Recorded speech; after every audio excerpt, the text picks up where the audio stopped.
Hey guys, what's going on? It has been a while since I've uploaded a video, but this is a recent project of mine and I've been dying to get a video to you. So I did this back in probably November, beginning of November. And this is all about my modified Mortal Kombat 2 arcade cabinet. I mean, some of you guys who know me or knew me when I lived in Michigan knew that I had a basement that I chipped away at for a long time, and I had, you know, a ton of games down there. Get over here! Flawless victory, fatality. Mortal Kombat is obviously my fave. I used to have all 4 of them, and this is the only one I could keep when I moved out of state. So now I live down here in Florida. There's not a lot of room, and there's no basements to keep things in. So this video, I'd like to focus on one main thing. I have installed a Jamma 6-in-1 switcher board into this machine.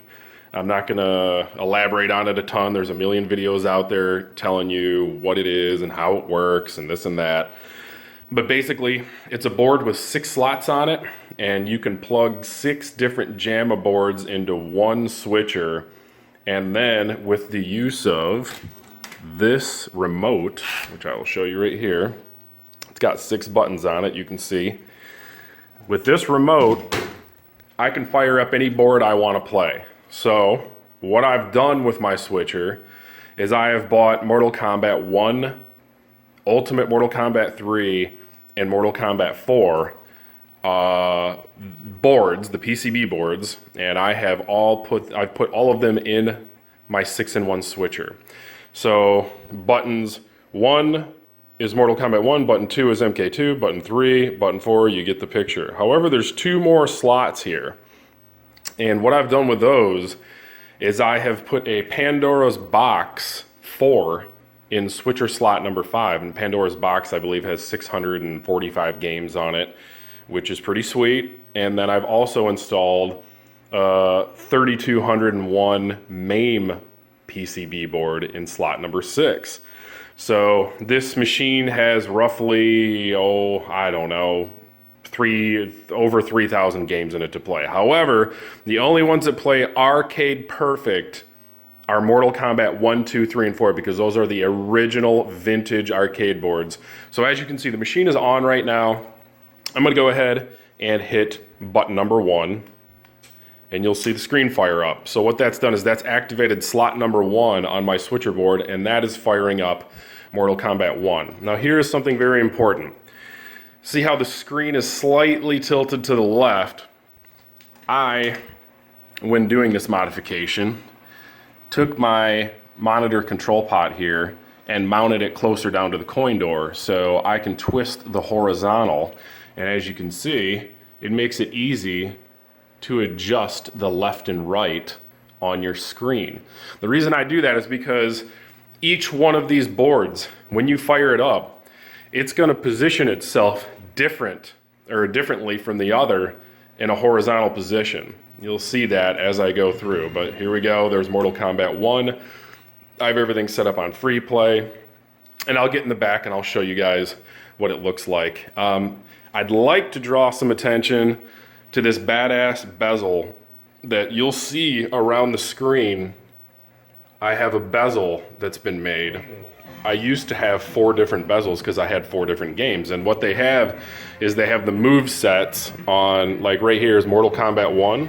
There's all the characters and all the move sets. MK2, here's all the characters and move sets. MK3 starts here and wraps around, goes over to here, and then MK4 starts here and over.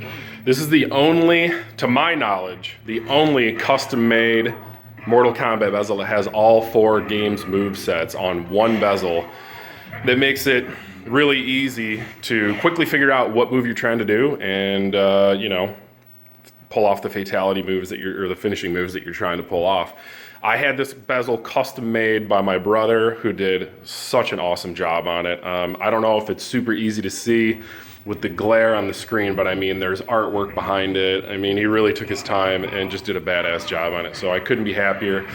I've actually mounted that bezel behind the glass And I included some tape lighting around the edging of it, so when you're playing at night, you can actually see, here I'll click it on for you, you can actually see the move sets if you're playing at night. I'm thinking about throwing a little, almost like a hood flange around the edge of it so that the lights aren't so, you know, poppy, but it really doesn't take away from the screen when you're playing at night. The flip side of the tape lighting is I've routed it down through the corner and inside of my machine, and now I can show you the guts of the machine, which are all back here. So the tape lighting illuminates the inside of the cabinet, which makes it easy for me to show what I've done here. Now, just at a glance, you'll see that there's a shelf here. I built a custom shelf because I had to basically raise everything up off the ground, and this is the original Jamma harness coming in the side. It's plugged into the switcher board here, and then what you have here is the slot for Mortal Kombat 1, the slot for Mortal Kombat 2, this is the MK2 board, this is Mortal Kombat 3 right here, this is MK4, and this is the Pandora's Box 4 right here. And you'll see I've actually built a rack that stabilizes each and every single board. It's custom built. This is actually a foam rubber right here that is very soft but firm, and it pinches the boards and keeps them in place. So the boards can neither go back and forth nor left and right, and they're totally secure. And I did say I have a MAME board now, however I had to put a 3-foot Jamma extension harness on, and if you look up through there you'll see that I've mounted that MAME board way up in the front by the coin door. Reason for that is there's some controls on that MAME that I need to get to pretty regularly, and if I need to adjust a dip switch and get in and save and delete games or whatever, I can do that very easily. All of the Mortal Kombat boards that you see here are controlled by the test button switch when you open the coin door. I mean, anyone who owns one of these cabinets is familiar with that. And here on the wall you can see I've mounted the soundboards for Mortal Kombat 1 and 2. I believe the top one is Mortal Kombat 1 and the bottom soundboard is for Mortal Kombat 2. I don't know if you guys are getting a good look at this, but it was a work in progress. Here I'd like to point out that this is a Mortal Kombat, it's a custom made Mortal Kombat Jamma kick harness condenser board. What this allows you to do is you take the original kick harness that's wired into your machine, because Mortal Kombat machines were only meant to use 3 buttons in the original wiring, and then the kick harness adds the other 3 buttons. So for example, on a Mortal Kombat 3, if you don't have a kick harness, you're only going to be able to use high punch, block, and high kick. And if you add the kick harness in, which comes in these machines, it adds low kick, low punch, low kick, and run. All right, so the point of this is, and the guy that I got this from, his name is Jim Riddle. I'll throw his information up in the bottom of the YouTube video here shortly. Great guy, helped me out a lot. I had a million questions. He answered them for me. These guys on these forums, they know what they're doing. They've been doing this stuff for a long time, and they're a great help. And as you can see, right here, this is the original kick harness. I'm pulling it off now. This is the original kick harness that's plugged into the input on the top. And then I have MK1, MK2, MK3. This is MK4. This goes to my Pandora's Box, because there's games like Street Fighter and whatnot on Pandora's Box that require 6 buttons, so this works for that. And this one I custom wired into my MAME cabinet, or into my MAME board, sorry. And that controls buttons 3, 4, 5, and 6 for the MAME board. So that's that. It's a fantastic piece of technology because it saves you hours of wiring and blah, blah, blah. So you can essentially just plug your kick harnesses in for each board into one condenser board, and then it goes straight to your control panel. So that is basically the guts on the back side of the board. Now the switcher board here, you'll see all the slots there. Right now it's got slot number 1 on for Mortal Kombat 1. I'll show you some other games in a moment. This requires a modification. I can't stress how helpful your MK Arcade source is. That is his YouTube channel. name, Your MK Arcade Source. The guy is like the Mortal Kombat whisperer. I mean, he has tutorial videos that shows you how to do any sort of a modification to any sort of a Mortal Kombat cabinet. However, these switcher boards are a little tricky. They're China made, and they require a modification for the sound. I believe it's the -5 volt DC sound modification. So if you know a little bit about some soldering, then you'll know what you're doing, and you can get this modified. I did it myself. Took me about an hour, and you can see everything's working fine.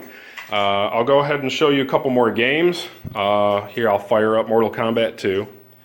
I don't need this on right. Actually, let me show, this is booting up. I'll show you the inside of the coin door. So right here, I keep my switcher control, like my remote control, on a little piece of Velcro there. And here's the inside of the coin door. I have taken out the dollar bill acceptor and whatnot so that there's extra room in here, and now you really can see inside of the machine. There's the monitor control pot there, and here's a trackball. I actually built a trackball box, which allows me to play Golden Tee and whatnot. I have a few versions of Golden Tee on the MAME, and I can actually pull this out and set it up on the playfield, and we can play Golden Tee. Here's the MAME board. This is why I wanted it so close, is because I can get all the dip switch settings, I can adjust the volume. There's a volume right here is the volume if you want to mess with that. I have everything pretty equally calibrated, so if I go switch back and forth from board to board, the volumes are pretty consistent. So as you can see, I got Mortal Kombat 2 up and running. This actually looks like the screen is pretty well positioned, so I don't really have to mess with it all that much. I'm gonna go ahead and shut off this LED tape lighting because it's the middle of the day and we don't really need that right now.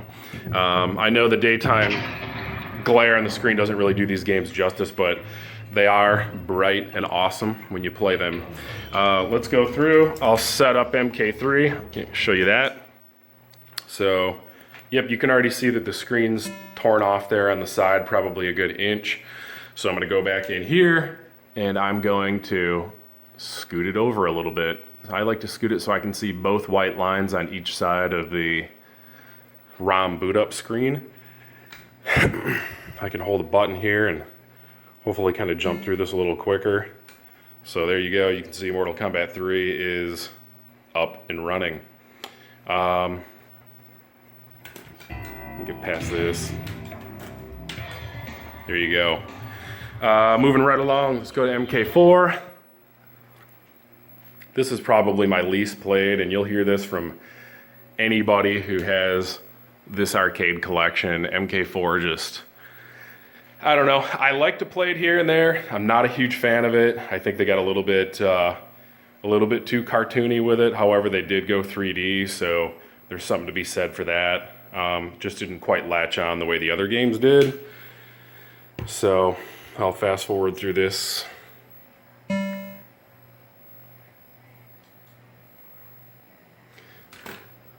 And you'll probably, yeah, there we go. So MK4 is up. Sound is working on all 4 boards, as you can tell. So sometimes people have a hard time getting the sound to work on when they do these cabinet mods. I just followed the directions that I needed to follow, and it worked like a charm. Now let's fire up Pandora's Box.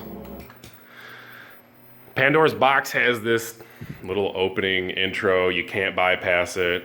It's fine. As you can see, this is way off.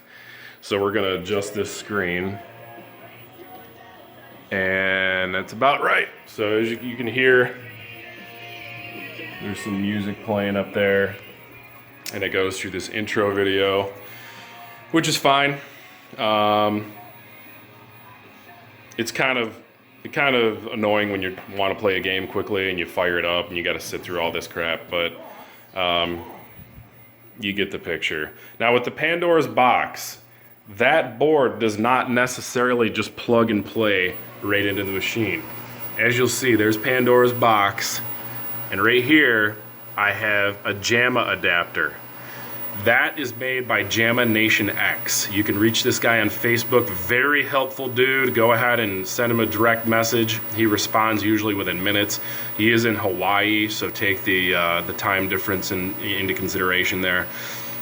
But he sells this adapter here for about 30 bucks, and you plug your Pandora's box into that, and then you plug the adapter into the Jamma board. And what that does is, I believe it repins the way it plugs in and allows it to work on this switcher. It's just one of those weird things about this switcher is they're not necessarily stock and ready to go and plug and play. It works for the Mortal Kombat boards. However, you do have to do the sound modification on them.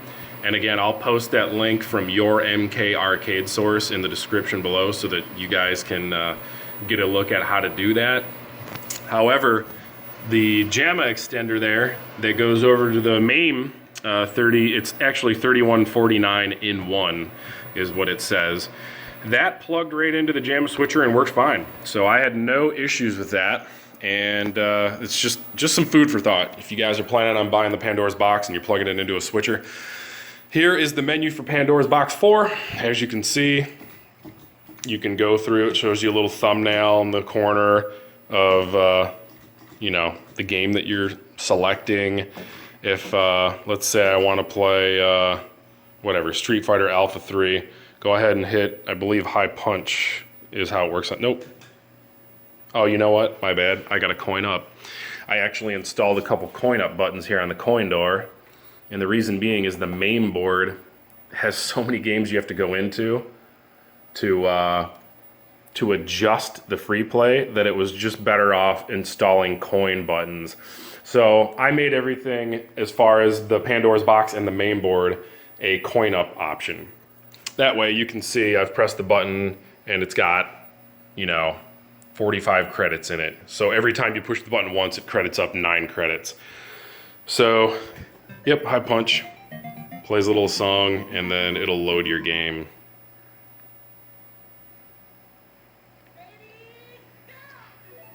And there you go. Street Fighter Alpha's playing. I don't want to get too into the gameplay. You guys can look at plenty of videos out there that show gameplay. I'm just showing you what I've done with my switcher and what I've done to modify the cabinet. You'll also see I added a run button to my Mortal Kombat machine in order to make the run button playable for Mortal Kombat 3 and 4. So last but not least, let me show you the MAME, the 3200 MAME board. Okay, so as you can see, I got the MAME board up and running. I don't know what, I think I had the monitor setting on a different output, which I just switched it back real quick. I don't know how that happened, but it's up and running, and I got my trackball pulled out and sitting on the playfield. So this is a cool little modification that I made. I'm really happy with it. So it's cool if you want to play Golden Tee, you get the trackball out, and as you can see here, I have a little list of games that I put together. Killer Instinct is pretty sweet. It's half the reason I bought it was for Killer Instinct. It's got Jurassic Park. I'd like to get a couple of light guns for it, put those in, haven't done that yet. So, I mean, here's, you know, Golden Tee. So, you get the idea. I don't know. The MAME board is made by Games Family, evidently. Some of the ROMs are weird, some of them don't play right. Most of them do, so I can't really fault it. Especially, you know, like, one thing that really bums me out is this. Okay, so I wanted Primal Rage, and Primal Rage is on here, except it just runs really laggy. So that's the worst it gets. So like some of your more involved games that have a lot going on, Primal Rage, I guess, would fall in that category. They tend to be a little bit laggy, which is a bummer. But most of the games run pretty much flawlessly. So I don't bother playing any of the Mortal Kombat versions on this. I mean, I think I added like the Mortal Kombat Turbo stuff to this list just so I could play that if I ever felt like it, but I can play all the regular arcade perfect versions of it on this machine anyway. So there it is. You guys get the picture. And here's how you adjust the main board right here. There's actually, this is on a ribbon cable. You hit a dip switch setting and you can use this to adjust, add games to lists, take games from lists, and customize your games family 3149 in one MAME board. I've been told that I can actually make a custom design and put my own logos and all that stuff in there. I don't really want to mess with that. Last thing here, volume. So this controls all volumes for all games, and it works quite well. I just put an inline potentiometer here in line with the speaker up top, and therefore all games volume goes through it. This one, MK1, is a separate because it doesn't have a digital volume in the test menu. This one literally is just, you run a wire up to the board and you twist the pot and you make the volume go up and down. But anyway, you get the picture. Here's my 6-in-1 Jamma switcher modified Mortal Kombat 2 cabinet. Been playing a lot of stuff on it lately. It works great, and yep, you got it. You guys, I'm gonna try and make some more videos lately. I just, I gotta have something cool to make a video about, so feel free to subscribe, comment, like, whatever.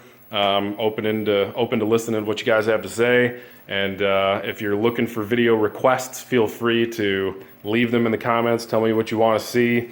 I'll see if I can't make a couple more videos for you guys. Awesome. Thanks for watching. Peace.